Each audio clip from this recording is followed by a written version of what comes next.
Hello and welcome to Lenovo Unboxed. As always, this is Gavin along with my good friend, Kevin. Hey Kev. How you doing, Gav? I'm getting by.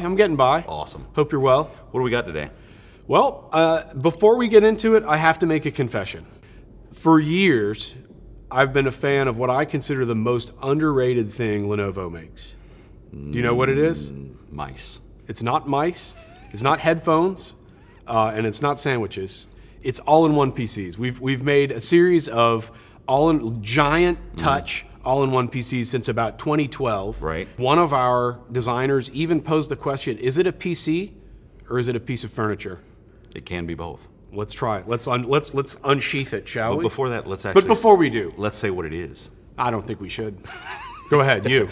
This is the Yoga A940 all-in-one desktop. So our ceremonial... Box unboxing- cutter? Yeah. There's no box cutter today. Oh, that's nice. It's big, it's industrial, it's really fascinating. What's your take? Is it a PC or is it furniture? Like I said, it could be both. It looks better from the back, to be quite honest with you, than just about anything else I've ever seen. People say that a lot about me. I get that a lot. I'm sure. Yeah. Yep. Absolutely. Absolutely. No, it's a striking piece of design, which it was meant to be. This one, it's a powerful PC, right, with a beautiful display. It's got a radical dial that you can program with shortcuts for when you're drawing and sketching. Yeah. An equally rad hinge. A pen. It's got LED lights underneath. And it's got a wireless charging pad. So again, bells and whistles galore. Out the yin yang. Literally. All right, so how did we get here? What did we do to figure out what this thing needed to be in the first place? Yeah, well, if you know our company's history, we're a big fan of asking for feedback from the people who use our stuff. If you think about our heritage in ThinkPad, every ThinkPad is a little bit better than the last one because we got feedback from our users. And this is no different. So we asked Kevin about 1,000 digital content creators for their feedback. We wanted to know what matters most to them. What are their priorities? And they told us there were 4 things that stood out, right? So what were those 4? First thing was performance, right? It has to have the horsepower to do what they need to do. Second thing was hardware and software integration, right? Because when you're doing digital content creation, depending on whether it's audio, video, or photos is the word I'm looking for, you're gonna have different programs that work together, sometimes have different control palettes, things like that. So they wanted everything to just work the way they wanted it to work. That's number 2. Number 3 was color, right? 4K wide color gamut. So 100% Adobe RGB on this. The Ruth Bader Ginsburg patent. I see that you're familiar with it. Yes. I am. Descent. Exactly. Right. So that what you're doing on the screen actually matches your output. And then the last thing was a pen integration. I would say honestly, we took all that and actually made it even better than it sounds. Well, and what I love is that these things that may be sort of niche, items were added to what was already part of the Yoga DNA. So you'll see some of the things on here will be familiar from the Yoga C930, for instance, that we unboxed a few months ago. But yeah, let's get into it. Start, Kevin, if you would, with the performance part. We want to hear about the power and what's inside this. What's under the hood? Okay, so starting with the 8th gen Intel Core i7 processor, that's at launch. 9th gen i7 Intel Core i7 will be coming later.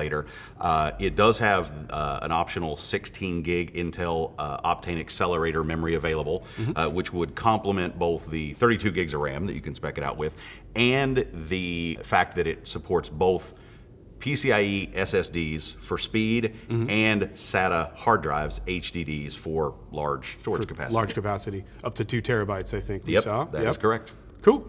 And that's the power.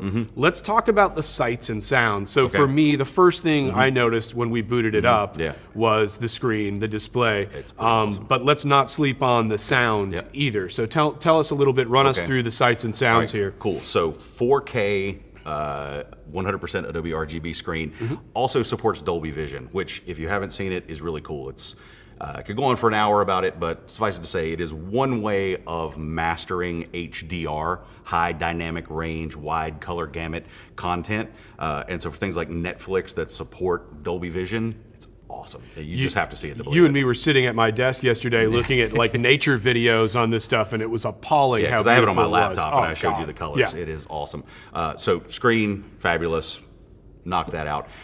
One of the other really cool things, because I am not only a video geek, I'm also an audio geek. I know that. This has Dolby Atmos speaker system, Mm-hmm. right? Which means not only does it support the computer version of Dolby Atmos for sound enhancement in Sure. software and codecs and all the other things, it actually is specifically designed for these speakers. So it all goes together and becomes a Dolby Atmos speaker system. So there are 2 speakers in the base here, 2 5-watt speakers if I'm not mistaken, and then there are 2 more 3-watt speakers that are actually in the bottom of the screen. So when you tilt it, the bottom 2 speakers in the bottom of the screen are actually pointed toward you. So support for both Cortana and Alexa, Right. digital voice assistant. Good distance on it, I know. We Yep. always brag about how far away you can be and still have that activated. 360 degree multimeter, what's the word I'm looking for? Far field pickup Yep, is, okay. is how it is technically described. And then there's also an optional IR camera here. Okay, yeah. Right. So 2 things about that. One, the IR camera. I'll talk a little bit more about the functions of the IR camera in a minute. But it also includes, you can see it here, Gav, a shutter. Right. So we're doing this a lot on a lot of our products. This is maybe the Yogos, 3rd or ThinkPads. 4th one I've seen it on. Yeah. Yeah, privacy shutter. Because if you're going to put this in public areas of your home, sometimes you want to be able to make sure that there's no chance the camera is accidentally turned on. So you know how I talked about there's more to the IR camera than just facial recognition with Windows Hello? Sure. So there's a suite of software called Lenovo Smart Assist that includes some really cool things that make the camera even more useful. So use the Windows Hello with the IR camera to log in. When you sit down in front of it, recognizes the face, unlocks the PC. Right. The software will then relock the PC when it detects you're not there. Nice little security feature. Cool. Yeah. It will also give you the option that when you're doing a video chat, it will focus in on your face and it will blur out your background. The overall Smart Assist ties into Alexa and Cortana to make sure that it's only reacting to your voice. And then there are optional things that you can enable, like if you're watching a video and you step away for some reason, a phone call or something, it'll automatically pause the video and then Cool. start it again when you come back. Right. And then, not directly related to the IR camera, but part of the overall software, it'll auto-adjust the power settings to optimize the performance, and then make sure that your speakers are auto-leveled. Cool. Right, so Yeah. that anything that you're listening to, when the commercials come on, Yeah. they're not louder than Oh my anything God, else. yeah. So there's some very cool stuff. There's some under-the-cover stuff that I think is really well done that just enhances the usability of the thing. Great. Pretty cool. So let's go to the ports. It wouldn't be an unboxing video without doing the ports, Kev. So let's go around the horn. Around the horn. Okay, we're going to start over here on this side, and what you'll see is obviously power button, headphone, SD card, first USB, then we got USB-C with Thunderbolt. We've got 4 more USBs here, which are a mix of USB 2.0 and USB 3.0, HDMI, Ethernet, power cable, vents, and then as we go around the side, there's some other cool stuff that we're going to talk about in a minute when we get to the overall design discussion. Cool. So let's talk a little bit about the overall design. Sure. It's Industrial chic, man. I love it. This is my thing. I'm not into the shinier, overtly pretty things. You don't want like translucent. I do not. Lavender plastic. I don't want like a banana that's illuminated on my laptop. I don't want anything like that. You're not into the No. absurdism side of design. I just want it. I want it to look like it's like the equivalent of a Black Sabbath record. I personally love it. So it is the official name of the color is iron gray, and Right. it's got a nice, cool matte finish on it. Yep. Here's a cool thing. There's actually an LED lamp with 3 brightness settings underneath the bottom of the screen. So you can set a mood, right? When you're doing your art, you've got Yeah. the lights low. light up your keyboard, light up your workspace. Yep. But Speaking of keyboard, yeah. yeah, so I'm a big fan, and I don't know how to describe this in short words, but I'm a big fan of things that have places to go, things that fit somewhere, that store in a certain place, Sure. just so that when you're done with it, it has a nice Everything clean, just so. Exactly, everything Yeah. just so. And I really like this. So it's a wireless, rechargeable keyboard with a built-in battery, and obviously you would put it here when you're Yep. typing and doing your work. But there is a form-fitted space, and Yeah. if you'll just kind of slide that in there. I'm a terrible man of white, aren't I? Right, it just slides right in there. The cool. bevel angles match in the front and the back, and it looks like it's made to go there. It does, and but again, like all jokes aside, for an audience for this product that's highly aesthetic, you would assume that's a nice touch. I like that. Agreed. I was so amused when I saw Yep. that. And over here on the right side, Yeah. you've got the wireless charging pad. right? So this is a wireless charging pad, Qi standard for those who are interested, for your phone over here on the side, which also serves as convenient storage space for the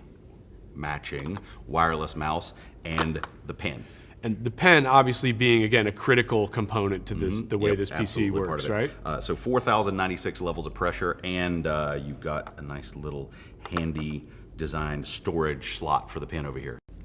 So we've got a treat here. We'd like to welcome Tom to the set. Tom, how you doing? Poof, he magically appears. Appreciate the opportunity to talk. Oh man, it's a pleasure. So Tom's part of the design team that built this thing from the ground up, essentially, and we thought it would be cool to have him here to give some insights into sort of the the connection between man and machine.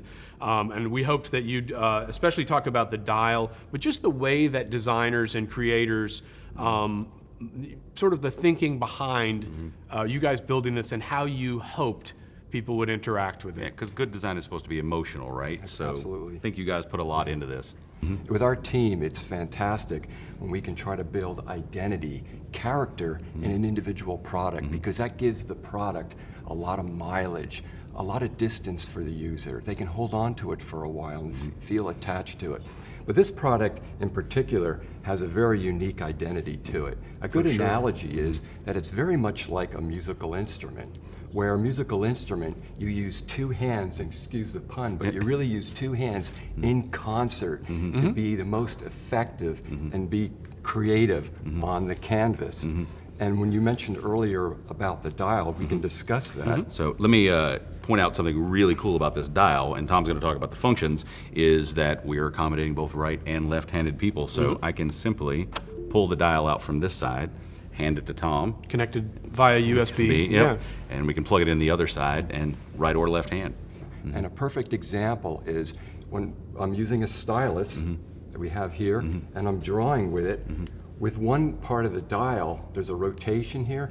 I can adjust the size of the point, the stroke width. I can adjust that in real time rather than going into menus and interrupting the flow of my job. Killing I mean, your that's creative a beautiful flow. Yeah, I mean, that's a beautiful experience to be able to do that. I mean, that's traditionally the way things are done, and to be able to translate that into the digital world, I mean, it's just a fantastic thing. The inner dial, I can now, in real time, I can adjust the different tool types.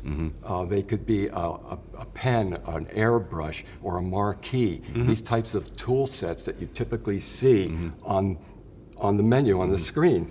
So those are two functions. And for me personally, I always like to be able to undo. I mean, try to do that with a musical instrument, right? I mean, I've been thinking about that for years. How do you tackle that? But so these can all be programmed.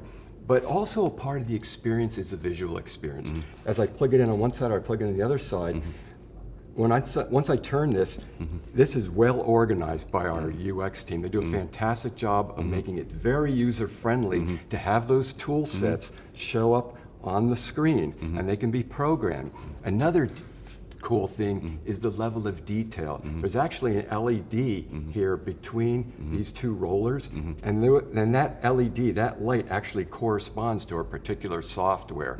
That software has a color related to their brand equity. Like blue, for example, would be Microsoft, and a lavender or purple could be Adobe Premiere. So it's those little things that just put a smile on your face and just complete the whole experience of the product. And make it much more usable, kind of key you into where you are, what program you're in, that kind of thing. That's awesome. And again, the musical instrument thing is interesting. I keep thinking about this notion that the more technique you learn at anything, the more you can forget about the mechanics of what you're doing and just be in the moment and create, right? So for anybody who's a musician, an artist, or a writer of any kind, you don't want to be thinking about your keyboard. You want to just be interacting with it. And for the same for designers. And the flexibility of the location of the canvas is also a big part of the way you guys designed this, right?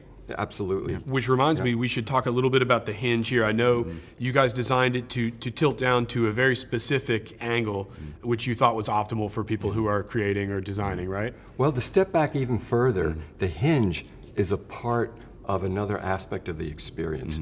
I just mentioned earlier the experience with the dial and working in concert with both hands, but also years ago, designers would think about product product. I mean, that was the mindset. But today, it's more than the product. Now, as creative people, as artists, we're not writing a book. We don't have to be typing all the time. So when you tuck it away and grab your when I want pen, to save right? a file, I can just adjust the display up, and it's right there in front of me. As far as the desk space, we also have a lamp that's lit up underneath here. Because, Love that. Because artists also are adjusting the ambient light within the room.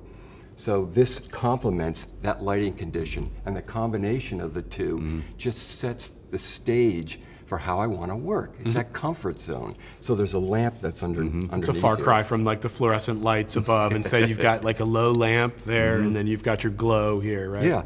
It's brutally efficient technology, but it's got such a heart and soul and such an aesthetic. And I think that's what the first time we learned about this a month ago or so.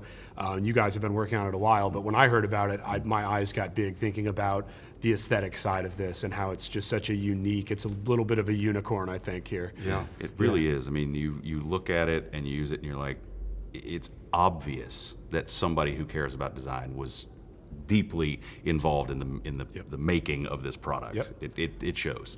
Well, it goes back again when we plant a seed and we do brainstorming with the team. It's fantastic as a group how we all complement one another and we're able to grow it into something. Well, I think you've done something here. That's We what look it's all forward about. to letting it out into the world. Tom, thank Indeed. you for being with us. Thank you very much. Oh, well, thank you And for the opportunity. the to Yoga talk. A940 is coming in March. It's expected to start about $21.99 in the U.S. Check wherever you live to see the truth and pricing. But we really appreciate you being with us today. Thanks again to Tom and Kev. Good to see you as always, buddy. Pleasure as always, Yeah, sir. We'll see you Thanks, soon. guys. Thank you.